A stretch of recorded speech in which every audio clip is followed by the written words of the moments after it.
ok asalaamaaleykum maa ngi leen di nuyu di leen sant di leen jaajëfal ci teewaay bi je pense que ay fan ci ginnaaw wala ay semaine ci ginnaaw Walfadjri woote woon na benn sit-in ci buntu Walfadjri ngir dénoncer suspension signalu Walfadjri ngeen ñëw mbooloo bu takku ñëw tey tamit bi nu wootee conférence de presse ñu gis ne suñ combat dañ ko def seen combat te loolu tamit mun naa ne liggéeyu Sidy Lamine Niass la ndaxte lim nu yaree mooy crédibilité ak constance bàyyi fi benn institution bu dëgër Oustaz Assane day faral di citer Obama ne institution forte moo gën homme fort je pense que loolu la Sidy Lamine Niass réussir ba tey Walfadjri nekk patrimoine national nekk moomeelu askan wi moo tax saa yu nu wootee rek du nu tiit ci mobilisation mais du tere nag ñu gërëm leen di leen sant ñi fi teew ak ñi nekk ci yoon bi bu loolu weesoo je pense que li tax ñu def conférence de presse bi xam ngeen ko seen naataango sunu élément muy Pape Ndiaye la yoon teg loxo ci kawam lu tax ndaxte dafa def benn chronique judiciaire ci émission Petit Déj may fàttali ne Pape Ndiaye xëy na chronique judiciaire la ñëkk def ci télé bi ba ñiy seetaan apprécier Sidy Lamine Niass tamit remarqué ko ba jox ko émission balance donc ku xam liggéeyam la ànd ak professionnalisme ak éthique am lépp ba noppi Pape Ndiaye c'est l'un des rares journalistes nga xamante ne dafa spécialisé wu nga xamante ne tey daanaka doo ko dégg mu wax ci relation internationale wala économie wala société lu mooy dafa am rapport ak droit mais c'est un journaliste qui est réputé ci wàllum droit ba nga xamante ne ñëpp ñuy liggéey yu yëngu ci droit nangu nañ ne xam-xamam màcc na ci loolu kon biñ ko woowee dem na répondre convocation bi procureur daal di ko placer en garde à vue mu daal di laajte déferment mu dem uyu ji procureur ne ko xibaar bi nga joxe lan mooy sa source Pape Ndiaye ne ko du ma joxe sama source sama droit la mënu ma joxe sama source parce que sama crédibilité sax boobaa day mettre en jeu ndaxte may fàttali ñun ñi jàng tugal droit am na benn jurisprudence bu siiw muy jurisprudence Goodwin Cour européenne des droits de l'homme dafa ne la protection de la source journalistique est l'une des pierres angulaires de la liberté de la presse maanaam protection source journaliste ak liberté de la presse mënoo leen tekkale cere la ak soow boole naan wala boole tuur kon droit bi mu invoqué c'est un droit bu ko yoon jox procureur nag bi ko Pape Ndiaye waxee loolu pour man ñaari choix la amoon imma mu libéré ko wa ilaa mu yóbbu ko flagrant délit ñu àtte ko suñ koy teg daan ko suñ koy libéré ñu libéré ko mais beneen option la jël muy option wu ubbi information judiciaire maanaam ubbiwaat beneen enquête ki nga xamante ne moom nee du wax source am da koy protéger donc normalement amul woon pour ñu yóbbu ay information judiciaire donc surtout que fas yéenewul wax ñu ba noppi juge de l'instruction bi ñëw teg ay charges 6 charges ci noddu Pape Ndiaye mu am ñaari charges man yu ma interpellé muy provocation à un attroupement ban attroupement la provoqué ak mise en danger de la vie d'autrui ban vie la mettre en danger si joxe benn xibaar ak kan mooy autrui boobu noonu donc li ñu bëggoon wax tey mooy am na benn acharnement qui est évident contre Pape Ndiaye mais de manière beaucoup plus générale contre Walfadjri loolu nag moo tax ñu décider jël ay actions soo leen gisee doon ne woon duñu parax-paraxee affaire bi nen bàyyi yoon daf liggéeyam bi juge d'instruction jëlee teg mandat de dépôt Pape Ndiaye on s'était dit nen bàyyi lépp ba ñu xool ban stratégie la ñuy teg moo tax tey ñu décidé commencer par une conférence de presse mais décidé ensuite dimanche 19 mars mu nekk benn date symbolique pour ki xam Walfadjri dimanche 19 mars leen defaat sit-in ngir encore une fois dénoncer acharnement boobu noonu parce que liberté de la presse amul benn liberté bu absolue liberté de la presse mën nañ ko porter atteinte mais pour que mun porter atteinte une liberté fondamentale bokk na ci conditions yi mooy le principe de proportionnalité maanaam li ngay teg daan bi ngay teg mu proportionné ak mesure bi ngay porter atteinte fii nag ñun doon jàpp ne que c'est absolument pas proportionné am na benn wax bu xale yi di faral di wax fan yi muy gatsa gatsa fii nag du gatsa gatsa gatsa duma la gatsa tëj la mais su fekkoon ne justice dañu bëggoon tontu Pape Ndiaye mënoon na nekk def un démenti officiel wa il a sax laajte un droit de réponse ñun chaque jour Moustapha Diop doon koy solliciter ay droit de réponse et on fait droit à ça kon en tant que républicain doon ne woon dañuy bàyyi yoon def liggéeyam bi nu gisee option mandat de dépôt la yoon décidé li nu teg mooy tey conférence de presse dimanche sit-in si buntu Walfadjri ndaxte laajte woon nen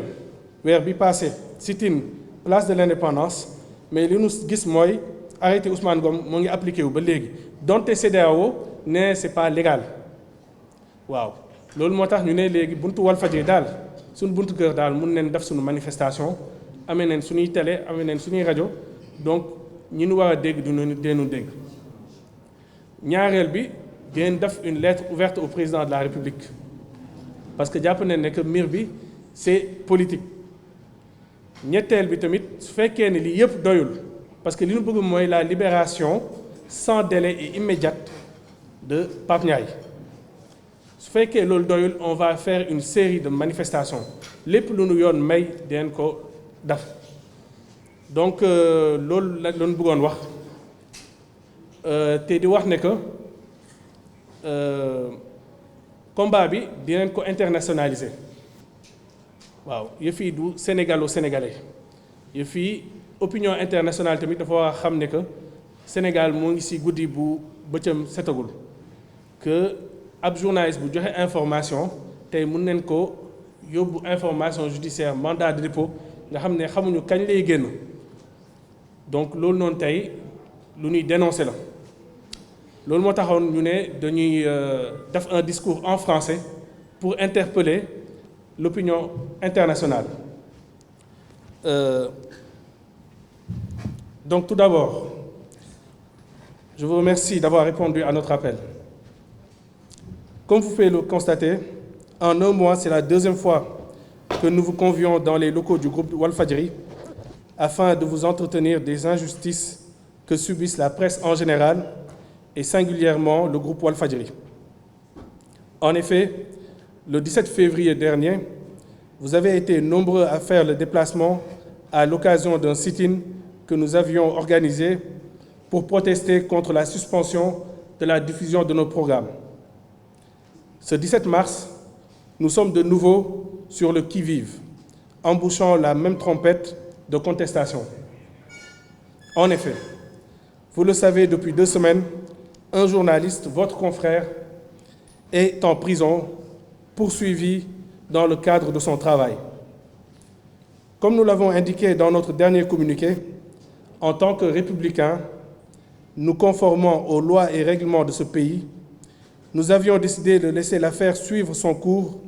afin de connaître les véritables raisons de l'arrestation de Pape Ndiaye.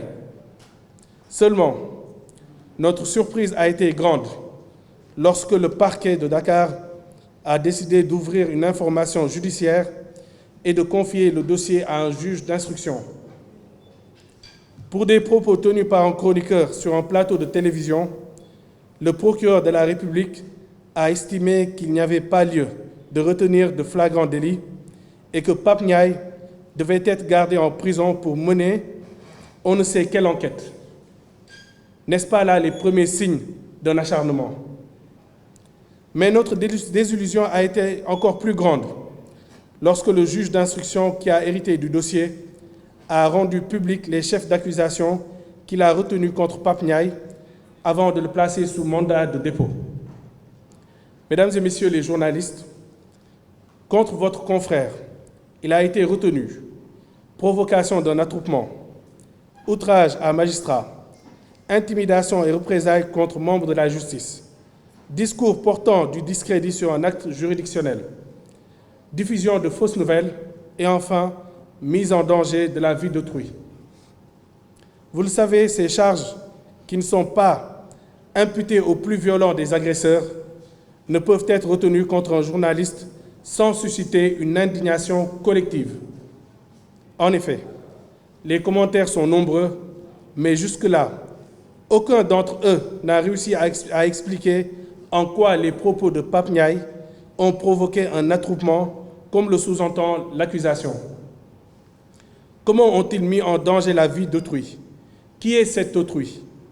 A-t-il porté plainte contre le journaliste? Autant de questions qui peinent à trouver des réponses. Car en vérité, celle-ci mettait en exergue un règlement de compte. En tant que chroniqueur judiciaire, Pape Ndiaye a certes eu à défendre des positions qui peuvent prendre le contre-pied des décisions de justice. Mais est-ce une raison valable pour le traiter comme un voyou,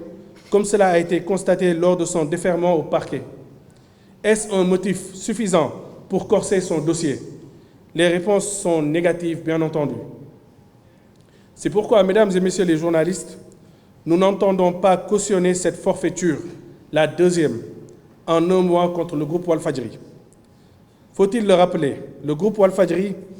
qui a été de tous les combats pour l'effectivité et la consolidation de la démocratie, n'est pas contre le pouvoir,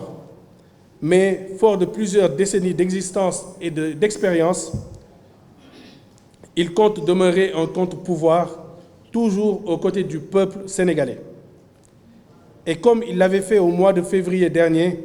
le groupe Walfadjri se met en ordre de bataille pour exiger la libération immédiate de son employé.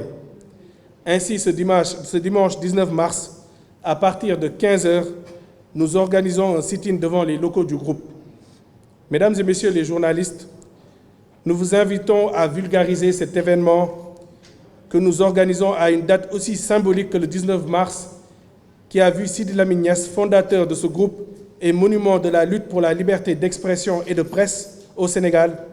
tenir une marche à la place de l'indépendance. Il est certes question de Pape Ndiaye, journaliste de Walfadjri, mais il s'agit plus généralement de la presse. Les événements de ce 16 mars en sont une illustration. Nombre de vos confrères ont eu de grandes difficultés à les couvrir. Certains ont été gazés, d'autres blessés alors qu'ils faisaient leur travail. C'est le lieu de leur témoigner tout notre soutien. C'est donc, mesdames et messieurs, les journalistes, toute votre corporation qui est interpellée. Sans une presse debout, il ne peut être question de démocratie. Merci de votre aimable attention.